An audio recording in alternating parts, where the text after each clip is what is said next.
കുഞ്ഞാട്ടിൻ വിലയേറുന്നേ കർത്താവെന്നെ വീണ്ടതിനാൽ തിരുവാഗ്ദത്തമാ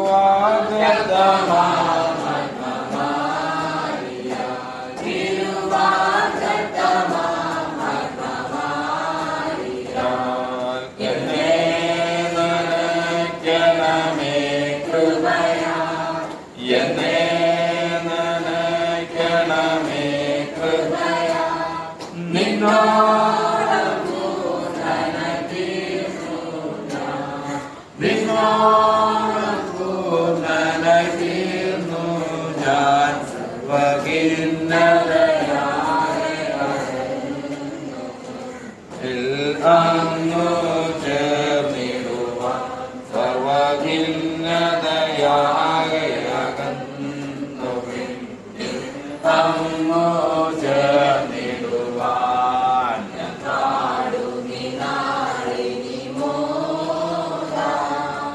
കുഞ്ഞാട്ടിൻ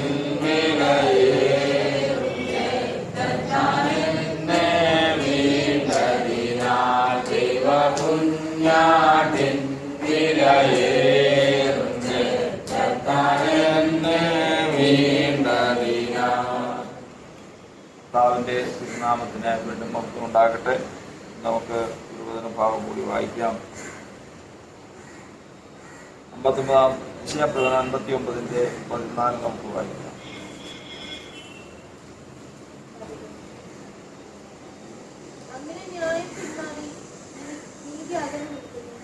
സത്യം വീതി ഇടറുന്നു, നേരിന് കടക്കാൻ കഴിയുന്നില്ല. സത്യം കാണാതെയായി ദോഷമിട്ടകലുന്നവൻ കവർച്ചയായി വന്നു. യഹോവ അത് കണ്ടിട്ട് ന്യായം ഇല്ലായ്ക നിമിത്തം അവന് അനിഷ്ടം തോന്നുന്നു. ആരുമില്ലെന്ന് അവൻ കണ്ടു, പക്ഷവാദം ചെയ്യുവാൻ ആരുമില്ലായ്കയാൽ ആശ്ചര്യപ്പെട്ടു. അതുകൊണ്ട് അവന്റെ ഭുജം തന്നെ അവന് രക്ഷ വരുത്തി. കർത്താവിന്റെ നാമത്തിന് മഹത്വം ഉണ്ടാകുമാറാകട്ടെ. ദൈവത്തിന്റെ വചനത്തിൽ നമ്മൾ വായിച്ചു കേട്ടത് ഇസ്രായേൽ സഭയിൽ, ഇസ്രായേൽ ജനത്തിന്റെ ഇടയിൽ അന്യായം പ്രവർത്തിക്കുന്ന അല്ലെങ്കിൽ അന്യായം നടക്കുന്ന, ദൈവഹിതമില്ലാത്ത കാര്യങ്ങൾ നടക്കുന്ന ഒരു സന്ദർഭമാണ് നമ്മൾ വചനത്തിൽ നിന്ന് വായിച്ചു കേട്ടത്. പ്രവൃത്തികളിലൊന്നും ന്യായമില്ല. എന്നാൽ ആ സമയത്ത് ദൈവം നോക്കി, ആരെ നോക്കി? പക്ഷപാതം ചെയ്യുന്നതിനെ നോക്കി. ആരുമില്ലായിരിക്കാൽ അവൻ എന്ത് ചെയ്തു? ആശ്ചര്യപ്പെട്ടു. കാരണം ഈ സമയത്ത് ദൈവത്തിന്റെ ജനത്തിന് പ്രവർത്തിക്കാനുള്ള സമയമാണ്. അവരെങ്ങനെയാണ് പ്രവർത്തിക്കേണ്ടത്? നമ്മൾ 2 രാജാക്കന്മാരുടെ പുസ്തകം 9-ാം അധ്യായത്തിന്റെ 24-ാം വാക്യം വായിക്കുമ്പോൾ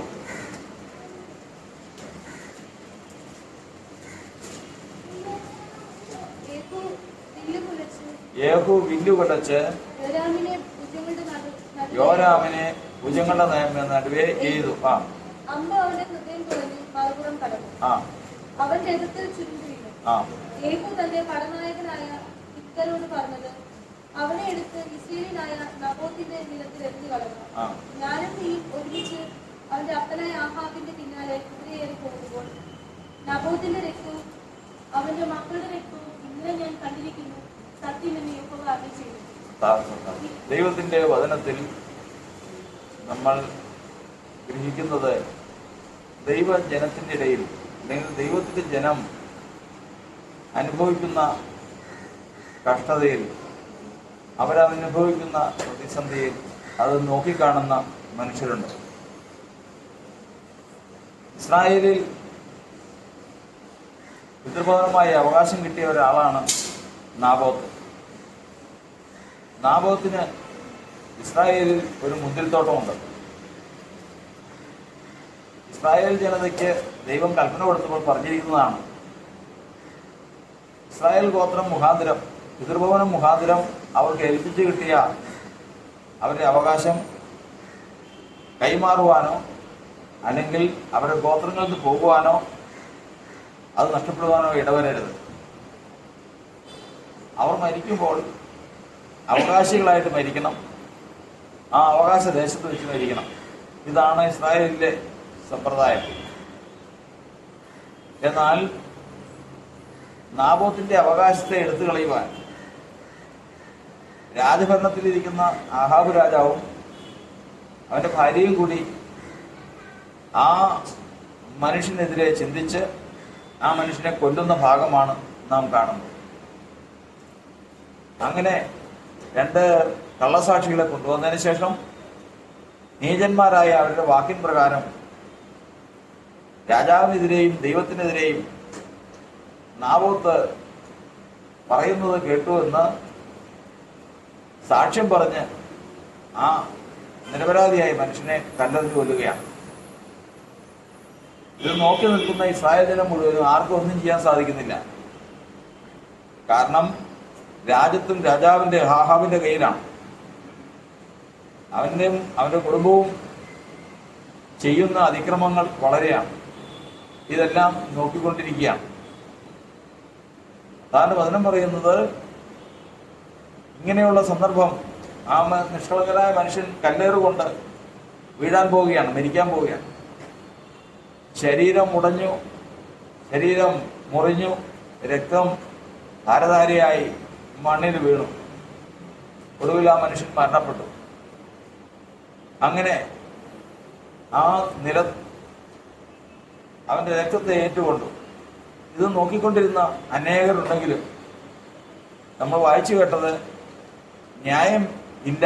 അതുകൊണ്ട് ദൈവത്തിന് എന്ത് തോന്നി? ആശ്ചര്യം തോന്നി. ന്യായം ഇല്ലായെങ്കിൽ അവൻ അനിഷ്ടം തോന്നി. ആശ്ചര്യം തോന്നുന്നില്ല, അനിഷ്ടമല്ല തോന്നി, അനിഷ്ടം തോന്നി. എന്നാൽ ഈ സമയത്ത് ആണ് ദൈവം പരിശോധിക്കുന്നത്. എവിടെ പരിശോധിക്കുന്നത്? പുറമേ അധികാരം ഉണ്ടതുകൊണ്ട് ആർക്കും മിണ്ടാൻ നിവൃത്തിയില്ല. പുറമേ രാജാവിന്റെ കയ്യിൽ അധികാരവും വാളുമുണ്ട്.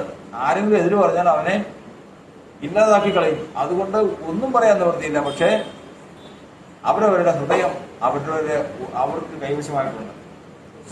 ആ ഹൃദയം കൊണ്ട് അവർക്കിപ്പോൾ ദൈവസന്നിധിയിൽ തങ്ങളുടെ നിലപാട് അറിയിക്കാനുള്ള സമയമാണ്.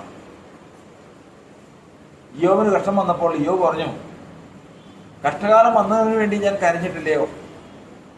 എളിവിന് വേണ്ടി ഞാൻ എൻ്റെ മനസ്സ് വ്യസനിച്ചിട്ടില്ലയോ? യോബ് എനിക്ക് കഷ്ടകാലം വന്നപ്പോൾ പറയുകയാണ്, ആരെങ്കിലും കഷ്ടകാലം വന്നിട്ടുണ്ടെങ്കിൽ ആ കഷ്ടകാലം വന്നവന് വേണ്ടി ഒരു തുള്ളി കണ്ണുനീര് ആരുടെയുണ്ട്? യോബിന്റെ ഉണ്ട്. അതുപോലെ ഒരു എളിയവനായ ഒരു മനുഷ്യനുണ്ടെങ്കിൽ അവനെ കാണുമ്പോൾ യോബ് എന്ത് ചെയ്തിട്ടുണ്ട്? മനസ്സ് വ്യസനിച്ചിട്ടുണ്ട്. കർത്താവിന്റെ വചനം പറയുന്നത് ഇങ്ങനെയുള്ള ആരെങ്കിലും ഉണ്ടോ എന്നാണ് ദൈവം നോക്കുന്നത്. നമ്മളെ കൊണ്ട് ഈ ലോകം മുഴുവൻ നന്നാക്കാൻ നമ്മളെ കൊണ്ടാവില്ല. പക്ഷേ നാൾതോറും നാം കേൾക്കുകയും കാണുകയും ചെയ്യുന്ന അധർമ്മ പ്രവൃത്തികൾ നമ്മൾ കേൾക്കുകയും കാണുകയും ചെയ്യുമ്പോൾ ദൈവം നമ്മുടെ ഹൃദയത്തെ നോക്കുക എന്നുണ്ടോന്ന്. നമ്മുടെ മനസ്സ് എളിയവന് വേണ്ടി വ്യസനിക്കുന്നുണ്ടോ? ദൈവസഭയ്ക്ക് വേണ്ടി നമ്മുടെ ഹൃദയം വേദനിക്കുന്നുണ്ടോ എന്ന് നോക്കുകയാണ്. കർത്താവ് അതിനും പറയുന്നത്, എല്ലാവരും ഈ വാർത്ത കേട്ടു. ആ മനുഷ്യൻ അവിടെ വീണ് മരിക്കുമ്പോൾ യേഹൂ എന്ന് പറയുന്ന മനുഷ്യൻ അവൻ മാത്രം നോക്കി. അവന്റെ ഉള്ളിൽ അതിയായ വേദനയുണ്ടായി. അവൻ ഏറ്റവും ഭാരപ്പെടുകയാണ്. ദൈവത്തിന്റെ വചനം പറയുന്നത് ദൈവം അത് കുറിച്ചിട്ടു. നാളെ ഇവനെ എന്തേൽപ്പിക്കാം? ഈ അധർമ്മത്തിനെതിരെ വാള് അവനെ ഏൽപ്പിക്കാമെന്ന് ദൈവം കുറിച്ചിടുകയാണ്. സമയമായപ്പോൾ, നാളുകൾക്ക് ശേഷം സമയമായപ്പോൾ യേഹൂവിനെ ദൈവം അഭിഷേകം ചെയ്ത് വേർതിരിച്ചു കൊണ്ടുവന്ന് ആ ശുശ്രൂഷയ്ക്ക് വേണ്ടി അയക്കുകയാണ്. അവൻ എവിടെ നിന്ന് മനസ്സ് വിഷമിച്ചുവോ, എവിടെ നിന്ന് ഹൃദയം വേദനപ്പെട്ടോ, ആ സ്ഥാനത്ത് വെച്ച് തന്നെ അവന്റെ ശത്രുവിന്റെ മേൽ കൈവയ്ക്കുവാൻ, അവന്റെ ശത്രുവിനെ എയ്ത് താഴ്ത്തി വീഴ്ത്തുവാൻ, അവനെ കൊന്നുകളയുവാൻ യേഹൂവിന് കർത്താവ് അധികാരം കൊടുക്കുകയാണ്. അങ്ങനെ അധികാരം കിട്ടിയ യേഹൂ തന്റെ ശത്രുവായ ആഹാബിന്റെ പ്രജയെ യോരാമിനെ വില്ലുകൊണ്ട് എയ്ത് അവനെ അവിടെ വീഴ്ത്തുകയാണ്. എന്നിട്ട് പറയുകയാണ്, തന്റെ കൂട്ടുകാരനോട് പറയുകയാണ്, ഞാൻ നീയും ഒരിക്കൽ ആഹാബിന് പിന്നാലെ നടക്കുമ്പോൾ ആ നിരപരാധിയായ മനുഷ്യനെ കൊന്ന് അവന്റെ വസ്തു കൈവശമാക്കിയപ്പോൾ ദൈവം പറഞ്ഞു, ഓർത്തുകൊള്ളുക, ആ പറഞ്ഞ വാക്ക് നിവൃത്തിയാകുന്നതാണ്. കർത്താവിന്റെ സ്തോത്രം. ഇന്ന് ദൈവത്തിന്റെ വചനം നമ്മെ പഠിപ്പിക്കുന്നത്, നമ്മൾ യെശയ്യാപ്രവചനം 66-ാം അധ്യായത്തിന്റെ 9-ാം വാക്യത്തിൽ നമ്മൾ വായിക്കുകയാണ്. യെശയ്യാപ്രവചനം 66-ന്റെ 9.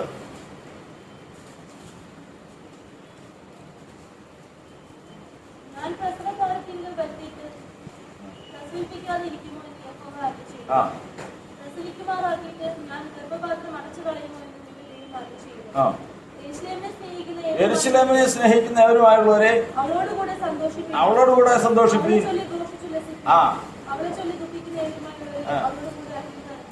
എന്തൊക്കെ ചെയ്യുന്നവര്? യെരൂശലേമിനെ ചൊല്ലി, ആദ്യം പറഞ്ഞ യെരൂശലേമിനെ ചൊല്ലി യെരൂശലേമിനെ സ്നേഹിക്കുന്നവരും യെരൂശലേമിനെ ചൊല്ലി ദുഃഖിക്കുന്നവരും. കർത്താവ് ഇവരെ രണ്ടുപേരും കർത്താവ് നോക്കിക്കൊണ്ടിരിക്കുകയാണ്. ഇന്ന് നമ്മളിവിടെ ചിന്തിക്കുന്ന കാര്യം, നമ്മുടെ സഭയെ സംബന്ധിച്ചിടത്തോളം കണ്ണുനീരോടുകൂടി ദിനം പ്രതി മാനസിക വിലാപത്തോടുകൂടി ആയിരിക്കുന്ന പല ജീവിതങ്ങളും നമ്മുടെ സഭയിലുണ്ട്. പല ജീവിതങ്ങളും. അവരൊക്കെയും ഓരോ ദിവസവും ഞാൻ ചിന്തിക്കാറുണ്ട്, എങ്ങനെ ഈ സഹോദരൻ ഇതെങ്ങനെ ദിനം പ്രതി ഇത് കഴിച്ചു പോകുന്നു, ഇതെങ്ങനെ ഇതിനെ തരണം ചെയ്യുന്നു എന്ന് ആലോചിക്കാറുണ്ട്. എനിക്കെന്ത് ചെയ്യാൻ കഴിയും? കർത്താവ് എനിക്കെന്ത് ചെയ്യാൻ കഴിയും? കർത്താവ് പറഞ്ഞു, വേറെ ഒന്നും ചെയ്യണ്ടല്ലോ. ഇന്ന് ഈ കണ്ണുനീരിന്റെയും വിലാപത്തിന്റെയും മധ്യത്തിൽ കൂടി ദൈവത്തിന്റെ ജനം കടന്നു പോകുമ്പോൾ വേറെ ഒരു കാര്യവും ചെയ്യണ്ട. അവന് വേണ്ടി നിന്റെ മനസ്സ് വിഷമിക്കുന്നുണ്ടോ? അവന് വേണ്ടി നിനക്ക് ഒരു കണ്ണുനീര് വരുത്തുന്നുണ്ടോ? കർത്താവിന്റെ സ്തോത്രം. നിശ്ചയമായിട്ടും അവനോടുകൂടി സന്തോഷിക്കാൻ നിനക്ക് കർത്താവ് അവസരം തരും. ദൈവത്തിന്റെ സഭയ്ക്ക് ഉപവാസത്തോടും പ്രാർത്ഥനയോടും കൂടി ഇതാ കഷ്ടകാലം വന്നതിനു വേണ്ടി കരയുവാനും എളിയവന് വേണ്ടി മനസ്സ് വേദനിക്കാനുള്ള അവസരമാണ് കർത്താവ് തന്നിരിക്കുന്നത്. അതൊട്ടും നഷ്ടപ്പെടുത്തി കളയാതെ വണ്ണം ദൈവത്തിന്റെ സന്നിധിയിൽ നമ്മൾ കുറ്റമറ്റവരായി നമ്മൾ പ്രാർത്ഥനയോടും ജാഗരണത്തോടും ഹൃദയപൂർവ്വമുള്ള കർത്താവിന്റെ വിലാപത്തോടും കൂടി നാം ആയിരുന്നാൽ നിശ്ചയമായിട്ടും ഈ ആപത്തൊക്കെയും ഒഴിഞ്ഞ് നമുക്ക് ദൈവത്തിന്റെ സഭയായിട്ട് സന്തോഷിപ്പാനായിട്ട് വരും. എല്ലാവരും അവരവരുടെ കാര്യം നോക്കി അവരവരുടെ സ്വകാര്യതയിലേക്ക് നീങ്ങിക്കഴിഞ്ഞാൽ കാര്യങ്ങൾ അങ്ങനെ നിൽക്കുകയും ചെയ്യും. നാളെ കർത്താവ് വചനം പറയുന്നത്, പക്ഷപാതം ചെയ്യുവാൻ ആരും ഇല്ലായിരിക്കാൻ അവന് ആശ്ചര്യം തോന്നി, എന്നിട്ട് എന്ത് ചെയ്തു? അവന്റെ ഭുജം തന്നെ അവന് രക്ഷ വരുത്തി. ഒടുവിൽ ദൈവം പ്രവർത്തിച്ച് അവനെ കയറ്റിക്കൊണ്ടു പോകുന്നു. പക്ഷെ ആ സന്തോഷത്തിൽ പങ്കുകൊള്ളുവാൻ അവൻ മറ്റാരെയും അനുവദിച്ചില്ല. എന്നാലും അങ്ങനെയല്ല. ദൈവത്തിന്റെ സഭ ഇന്ന് തന്റെ വൈദ്യുത സാക്ഷ്യം പറഞ്ഞു കഴിഞ്ഞപ്പോൾ പ്രകാരം പറഞ്ഞു, ഇതാ ദൈവം പ്രവർത്തിച്ച പ്രവൃത്തിയും ദൈവത്തിന്റെ സഭയുടെ അതിലുള്ള പങ്കും കേൾക്കാനിടയായിട്ട് ദൈവത്തിന്റെ സഭ ഒരുമിച്ച് സന്തോഷിക്കാൻ തക്കവണ്ണം ഇതാ സകല വിഷയങ്ങളിലും ഇവിടെ കടന്നു വരുന്ന ഏത് വിഷയങ്ങളിലും ദൈവത്തിന്റെ സഭയുടെ ദൈവജനത്തിന്റെ ഏത് വിഷയങ്ങളിലും ഹൃദയപൂർവ്വമുള്ള സഹകരണവും ഹൃദയപൂർവ്വമുള്ള കണ്ണുനീരും ഹൃദയപൂർവ്വമുള്ള വ്യസനവും കർത്താവിൽ ഉണ്ടായെങ്കിൽ നിശ്ചയമായിട്ടും അതിന്റെ വിടുതലോടുകൂടി അനുഭവിക്കുന്ന ആ നന്മയ്ക്ക് വേണ്ടി കർത്താവ് നമ്മെ കൂട്ടാളികളാക്കുമെന്ന് കർത്താവിന്റെ ഓർത്തുകൊണ്ട് ഇന്ന് കർത്താവിന്റെ സന്നിധിയിലേക്ക് നമുക്ക് സമർപ്പിച്ച് പ്രാർത്ഥിക്കാം. നാം ആരും ഒഴിഞ്ഞു മാറുവാനല്ല, പിന്നെയോ ദൈവത്തിന് മുമ്പാകെ കർത്താവ് ആ വിടുതലിന്റെ ദിവസം ഒരുക്കിയിട്ടുണ്ട് എന്ന് മനസ്സിലാക്കിക്കൊണ്ട് ആ വിടുതലിന്റെ ദിവസം എനിക്കും എന്റെ സഹോദരനോട് കൂടെ സന്തോഷിപ്പാൻ, എനിക്കും എന്റെ സഹോദരങ്ങളോടുകൂടി സന്തോഷിപ്പാൻ, എന്റെ സഹോദര ഭവനത്തോടുകൂടി സന്തോഷിപ്പാൻ എന്റെ കർത്താവ് അവസരം തരുമെന്നുള്ള പ്രത്യാശയെ തന്നെ കർത്താവിലേക്ക് മുട്ടുകളെ മടക്കി നമുക്ക് പ്രാർത്ഥിക്കാം. പരിശുദ്ധനായ ദൈവമേ, സ്വർഗസ്ഥ പിതാവേ, യേശുവേ, ഇന്ന് ഞങ്ങളിൽ കഷ്ടമനുഭവിക്കുന്നവരുണ്ട്, കർത്താവ് സന്തോഷിക്കുന്നവരോട് സന്തോഷിപ്പീൻ, ദുഃഖിക്കുന്നവരോട് ദുഃഖിപ്പീൻ. വചനത്തിൽ ഞങ്ങൾ പഠിക്കുന്നത് പോലെ എന്റെ കർത്താവേ, ഞങ്ങളുടെ സഹോദരങ്ങൾക്ക് വേണ്ടി, ദൈവജനത്തിന് വേണ്ടി, എളിയവർക്ക് വേണ്ടി ഞങ്ങൾ മനസ്സ് വ്യസനിക്കുവാൻ, കഷ്ടം വന്നവന് വേണ്ടി കർത്താവേ ഞങ്ങൾ കണ്ണുനീര് ഒഴുക്കുവാൻ എന്റെ കർത്താവ് ഞങ്ങൾക്ക് പ്രാപ്തി നൽകണമേ. പിതാവേ, യേശുവേ മനസ്സലിയുമാറാകണമേ, ഞങ്ങളാരും താങ്കളുടെ വഴിക്ക് തിരിഞ്ഞവരായിട്ടല്ല കർത്താവേ, ഞങ്ങളെല്ലാവരും ഒരു വഴിക്ക് തിരിഞ്ഞവരായി ഞങ്ങളെല്ലാവരും ഐക്യമത്യപ്പെട്ട് കർത്താവിന്റെ നാമത്തിൽ ദൈവമേ തമ്മിൽ ഭാരങ്ങളെ ചുമക്കാൻ, തമ്മിൽ വേദനകളെ ചുമക്കാൻ തക്കവണ്ണം കർത്താവിന്റെ കരുണയും കൃപയും ഞങ്ങളോടൊപ്പം ഇരിക്കേണ്ടതിന് വേണ്ടി ദൈവമേ ഞങ്ങൾ പ്രാർത്ഥിക്കുന്നതാണ്. അതാ ശത്രു ഞങ്ങളെ ഭിന്നിക്കുവാൻ, ശത്രു ഞങ്ങളെ ചിതറിച്ച് കളയുവാൻ കർത്താവേ അതാ ശ്രമിക്കുമ്പോൾ ദൈവമേ കർത്താവ് പക്ഷപാതം ചെയ്യുവാൻ ആളില്ലായകയാൽ കർത്താവ് ആശ്ചര്യപ്പെട്ടു എന്ന് കർത്താവ് ദൈവമേ ഞങ്ങൾ കർത്താവിന്റെ സന്നിധിയിൽ ഞങ്ങൾ സഹോദരങ്ങളെ ഗണ്യമാക്കാത്തവരായി തീരാതെ വേണം. ഞാൻ എന്റെ സഹോദരൻ കാവൽക്കാരെന്ന് ചോദിച്ചതുപോലെ ഞങ്ങൾ ആയിത്തീരാതെ വേണം. ഞങ്ങൾ സഹോദരങ്ങളെ കാവൽക്കാരായി, ഞങ്ങൾ സഹോദരങ്ങൾക്ക് വേണ്ടി കർത്താവെ സഹോദരങ്ങളെ ഹൃദയത്തിൽ വഹിച്ച് പ്രാർത്ഥിക്കുന്നവരായി, പക്ഷപാതം ചെയ്യുന്നവരായി തീരുവാൻ ഞങ്ങൾക്ക് സഹായിക്കുവാനാകട്ടെ. അങ്ങനെ ഞങ്ങളുടെ ജീവിതത്തിൽ നിന്ന് ഞങ്ങളുടെ സഭയിൽ നിന്ന് സഹപ്രവർത്തനം ചെയ്യുവാറട്ടെ, വഴിമാറട്ടെ. ആത്മീയവും ഭൗതികമായുള്ള സർവ്വ ഐശ്വര്യങ്ങളും ദൈവത്തിന്റെ സഭ പ്രാപിച്ചെടുക്കുവാൻ ഇടവേണ്ടതിന് വേണ്ടി ഞങ്ങൾ പ്രാർത്ഥിക്കുന്നു. ദൈവമേ കർത്താവിന്റെ സന്നിധി, ദൈവമേ അനീതിക്കെതിരെ, ദൈവമേ ദുഷ്ടനെതിരെ, കർത്താവെ കഷ്ടത്തിനെതിരെ കർത്താവ് നീതിയുള്ള മനസ്സിൽ നൊന്ത് കർത്താവ് ജനത്തിന് വേണ്ടി പക്ഷപാതം ചെയ്യുവാൻ കർത്താവ് ജനത്തെ ഉണർത്തണമേ, ഉയർത്തുമാറാകണമേ എന്ന് പ്രാർത്ഥിക്കുന്നു. കർത്താവ് മനസ്സലിയുമാറാകണമേ, കരുണ തോന്നുമാറാകണമേ. ഹല്ലേലൂയ, സ്തോത്രം ചെയ്യുന്ന കർത്താവേ, കരുണ തോന്നണമേ, സഭയെ ഐക്യപ്പെടുത്തണമേ, സഭയെ കർത്താവ് ഐക്യത്തിലേക്ക് കൊണ്ടുവരുമാറാകണമേ, സഭ ഒരുപാട് സന്തോഷിപ്പാൻ ഇടവരുമാറാകട്ടെ കർത്താവേ.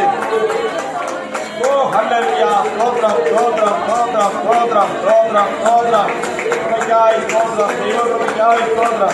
ദൈവമേ സ്തുതിക്കുന്നു സ്തുതിക്കുന്നു കർത്താവേ, സഭയെ ഭിന്നിക്കുന്ന സകല ദുഷ്ടാത്മാവിനെയും കർത്താവ് അകറ്റണമേ. വ്യാപാരം ചെയ്യുന്ന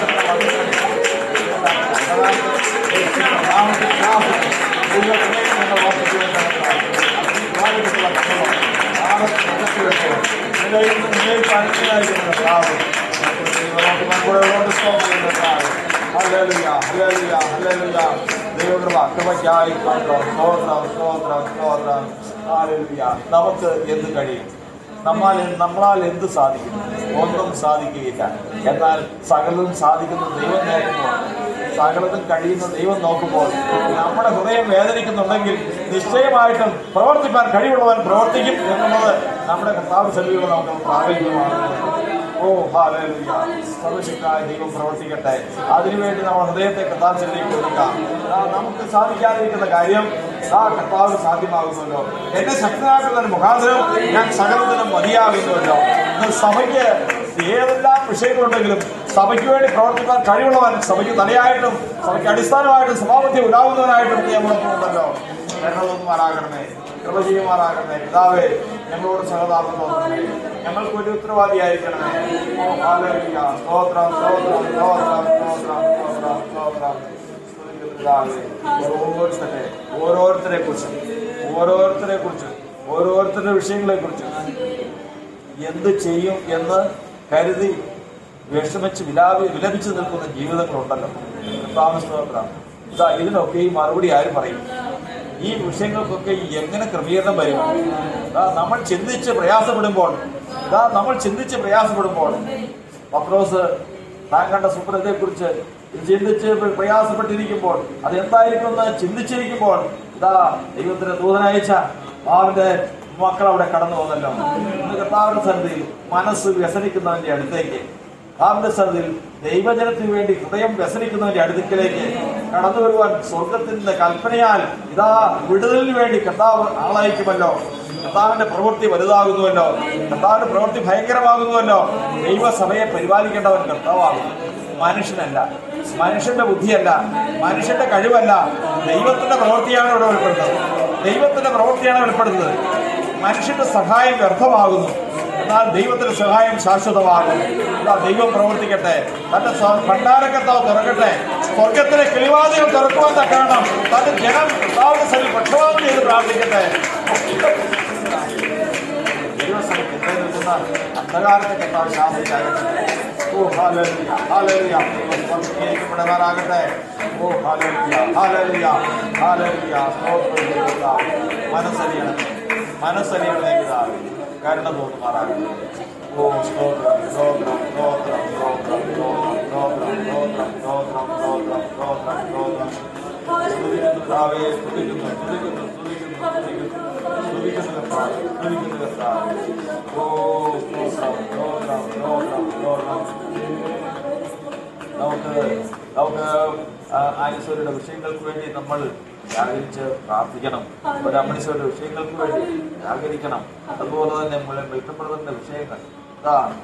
കെട്ടിന്മേൽ കടുംകെട്ടെന്ന് നമ്മൾ പഠിക്കുന്നത് പോലെ അഴിയാൻ സാധിക്കാത്ത നിലയിൽ ശത്രു കെട്ടിയിരിക്കുന്ന കെട്ടുകൾ ഇതാരഴിക്കും? ഈ കല്ല് ആരും ഉരുട്ടിക്കളയും. ഈ കല്ല് ആരും ഉരുട്ടിക്കളയും. ഓ ഹല്ലേലൂയ. ഓ അടുത്ത് ചെന്നപ്പോൾ ദൂതൻ കല്ലുരുട്ടി മാറ്റിയതായി കണ്ടല്ലോ.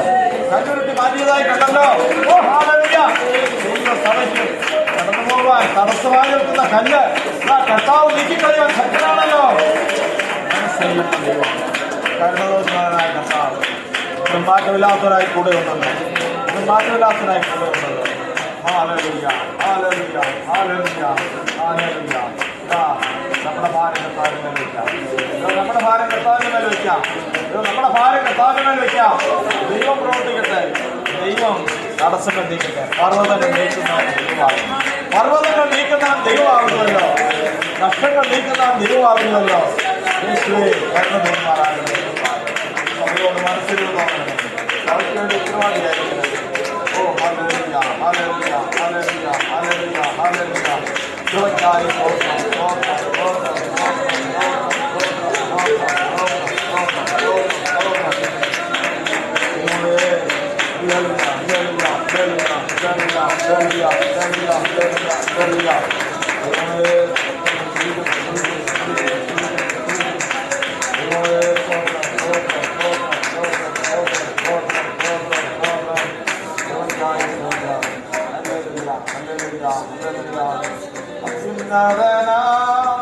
ദൈവത്തിൻ മറവിൽ സർവശക്തൻ നിഴലിൻ കീഴിൽ കോട്ടയായവൻ സങ്കേതമായവൻ തൻ സന്നിധിയിൽ വസിക്കുന്നു. ഞാൻ ആശ്രയിക്കും പാറ എന്റെ രക്ഷയിൻ വെളിച്ചം.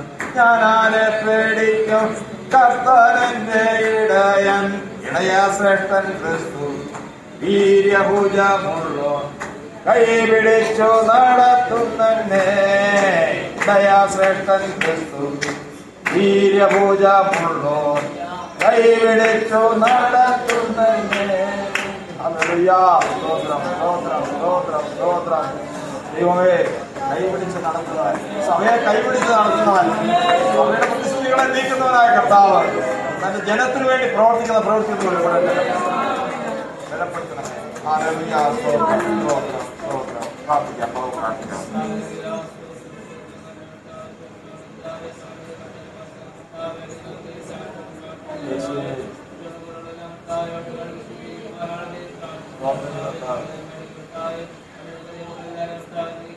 ഹല്ലേലൂയ.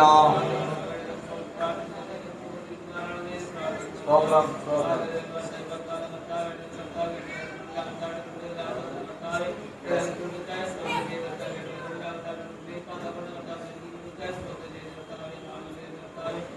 യേശുവേ സ്തോത്രം, സ്തോത്രം.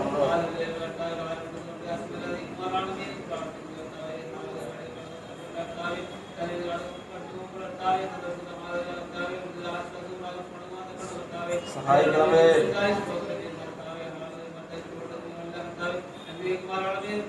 സ്തോത്രം, സ്തോത്രം, സ്തോത്രം.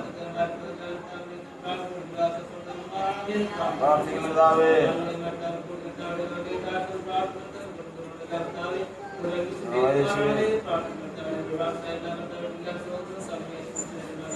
ആമേൻ. ദൈവം താൻ സ്നേഹിക്കും മാനവക്കേകുന്ന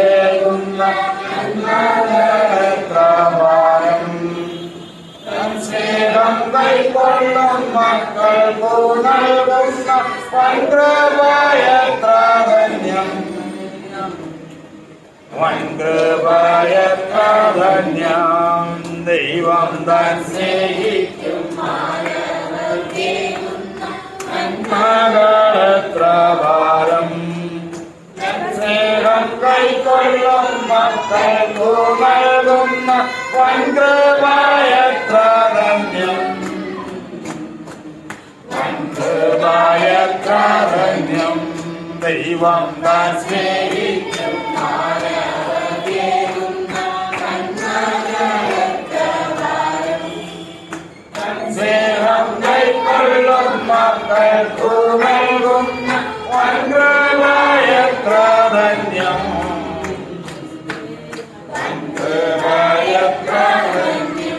നമുക്ക് കർത്താവിനെ സ്തുതിക്കാം. ഹല്ലേലൂയ. സ്തോത്രം, സ്തോത്രം, സ്തോത്രം, സ്തോത്രം. നമ്മുടെ കർത്താവും പ്രിയരക്ഷിതാവുമായ യേശുക്രിസ്തുവിന്റെ കൃപയും സമാധാനവും നാം ഏവരോടും എന്നാളും ഉണ്ടായിരിക്കുമാറാകട്ടെ.